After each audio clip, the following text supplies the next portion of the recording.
ವಿಶ್ವ ಬ್ಯಾಂಕ್ನ ಇತ್ತೀಚಿನ ವರದಿಯ ಪ್ರಕಾರ ಭಾರತ ದಾಖಲೆಯ ಸಂಖ್ಯೆಯ ಜನರನ್ನ ಬಡತನದಿಂದ ಮೇಲೆತ್ತಿದೆ. ಆದರೆ ಪಾಕಿಸ್ತಾನದಲ್ಲಿ 45% ಜನ ಬಡತನದಲ್ಲಿ ಮತ್ತು 16% ಜನ ತೀವ್ರ ಬಡತನದಲ್ಲಿ ಬದುಕ್ತಾ ಇದ್ದಾರೆ. ಕಳೆದ ವಾರ ವಿಶ್ವ ಬ್ಯಾಂಕ್ ಬಡತನ ರೇಖೆಯ ಮಿತಿಯನ್ನ ದಿನಕ್ಕೆ $3ಗೆ ಪರಿಷ್ಕರಿಸಿತು.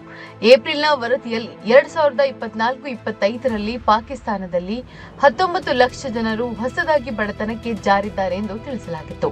ಏಪ್ರಿಲ್ನ ವರದಿಯಲ್ಲಿ ಪಾಕಿಸ್ತಾನದ 2.6% ಆರ್ಥಿಕ ಬೆಳವಣಿಗೆ ಬಡತನ ಕಡಿಮೆಗೊಳಿಸಲು ಸಾಕಾಗಿಲ್ಲ ಎಂದು ವಿಶ್ವ ಬ್ಯಾಂಕ್ ಹೇಳಿದೆ. 2025ರಲ್ಲಿ ಬಡತನ ದರ 42.4% ಎಂದು ಅಂದಾಜಿಸಲಾಗಿದೆ. ಇನ್ನು 2% ಜನಸಂಖ್ಯೆ ಬೆಳವಣಿಗೆಯಿಂದ 19 ಲಕ್ಷ ಜನರು ಬಡತನಕ್ಕೆ ಜಾರಿದ್ದಾರೆ. ಕೃಷಿ ಕ್ಷೇತ್ರವು 40% ಮಳೆ ಕೊರತೆ, ಕೀಟ ಬಾಧೆ ಮತ್ತು ಉತ್ಪಾದನೆಯ ಬದಲಾವಣೆಯಿಂದ ಒತ್ತಡದಲ್ಲಿದೆ. ಹತ್ತಿಯ ಇಳುವರಿಯಲ್ಲಿ 29.6 ಮತ್ತು ಭತ್ತದಲ್ಲಿ 1.2 ಕುಸಿತ ಕಂಡಿದೆ. ಕೃಷಿ ಬೆಳವಣಿಗೆ 2%ಕ್ಕಿಂತ ಕಡಿಮೆಯಾಗಿದೆ. ಭಾರತವು ಸಿಂಧು ಜಲ ಒಪ್ಪಂದವನ್ನ ತಾತ್ಕಾಲಿಕವಾಗಿ ಸ್ಥಗಿತಗೊಳಿಸಿದ್ದರಿಂದ ಪಾಕಿಸ್ತಾನದ ಪಂಜಾಬ್ಗೆ ನೀರಿನ ಹರಿವು 15% ಕಡಿಮೆಯಾಗಿದೆ.